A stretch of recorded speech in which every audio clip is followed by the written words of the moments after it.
Let me know what questions you have.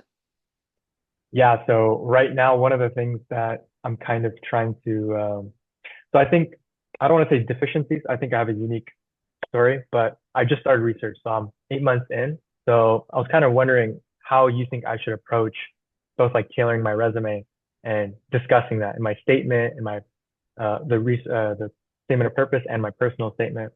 Yeah. Remind me again, you're applying to more biological science, like PhDs, right? Or are you applying to public health? Remind me again. Applied physics. Applied So physics. Okay. yeah, so I switched from biosci to physics. Okay. So, I will say that I don't have experience in physics PhD programs. I really do more sort of like social behavioral public health. So but I'm going to try to, or I would hope that some of this advice will probably be applicable. So to tell you a little bit about my story is that I only really had like one summer of really solid public health research before applying to PhD programs. So like 8 weeks or however long that internship was. So you have 8 months, or 7 months, which is great. So it's not about the quantity, but the quality. So I would definitely put that on your CV. And then when you talk about it in your personal statement, go into detail about like what you are doing and show like kind of like what Mm. you've been able to do in that short period of time, because again, it's not about how long you've been doing something, but what you've been able to accomplish in that time. So that's how I would, if you're concerned that you are light on the research years, that could be one way to, again, sort of uplift that in your personal statement.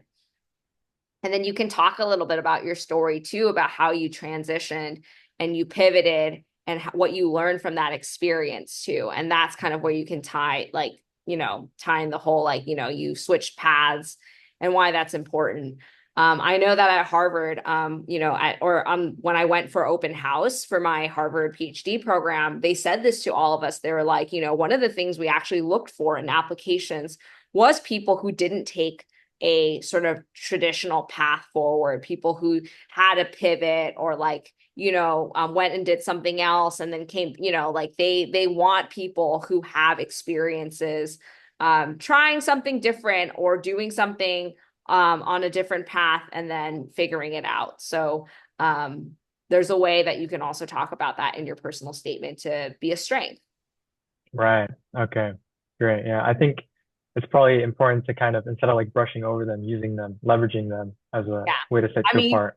And then one more thing I want to thank you for that. I wanted to touch on like reaching out to professors, like potential advisors. yes. Um, Maybe I'm overthinking it, but when I first, like, is there a good time to send those emails, like to Now, maximize hearing back? now, Like, now is a good time. There really is no, everyone's always busy. There's never a good time. So just start doing it. okay, okay. Yeah. I started around end of September and kept and had calls all the way through November. Yeah. Mhm. And then during those calls, how much would you talk about? Was it? Did you ever have a call where it was kind of like I don't want to say like an interrogation, but like they really were testing your research and your like knowledge, or was it more about them? It's very conversational. And Mm. even the interviews, I feel like when you get to that stage are very conversational. Because again, you're figuring out the fit. They're not like testing. I mean, I don't know. Maybe they do ask you some physics questions. I have no idea, but I never got tested on my knowledge at any point.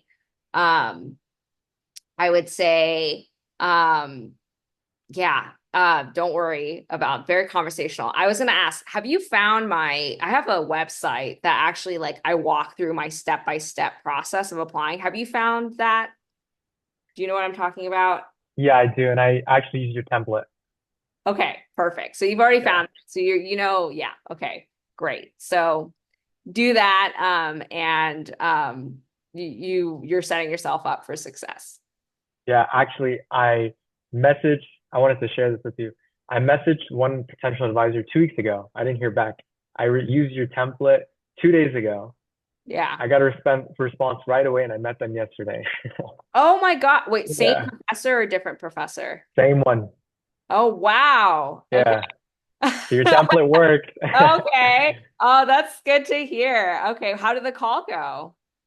maybe one thing that's in my mind is when I'm getting like letters prepared, Yeah. and she kind of gave me a template um Mhm. to fill out. Yeah. Um, I don't know, does something come to your mind, like something I could how I could direct that template to best suit her writing the letter? I would just put down all of your strengths, like anything that you want them to highlight about you. Like if you won awards, if you have publications, like, you know, like that kind of stuff, like make sure that they Mm, put that in the letter. It's just anything that they can reinforce for you. But honestly, like the letters, again, they're only gonna help you, like they can't hurt you. So, yeah, what advice would you give me going into your PhD? going into it, I would say like I know it's a really stressful process that you're going through right now, thinking about, what you need to get in, getting your application together. It's a lot. And I think when I was starting my PhD program, I was very nervous. They gave us all this summer homework and I was crying because I was failing all the quizzes and I was like, "Oh my God, like what did I like, it feels like a lot like as you're going in, but truly like once you will get in somewhere, it's just a matter of time figuring out where that is, etc.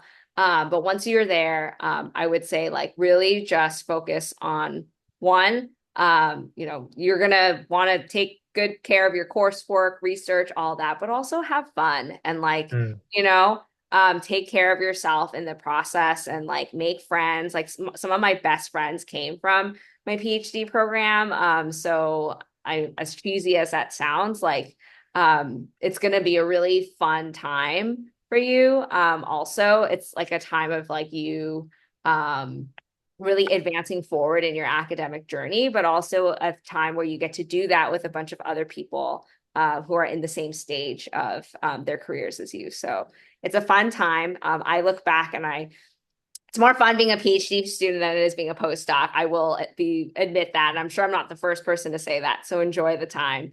And yeah, keep up all the hard work that you're doing. Really important to enjoy your final year of undergrad and, have that too, because I look back on those years, extremely fondly as well. So, yeah, right.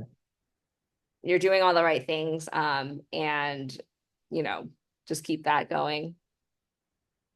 Awesome. Thank you so much. It was great talking to you, Jessica.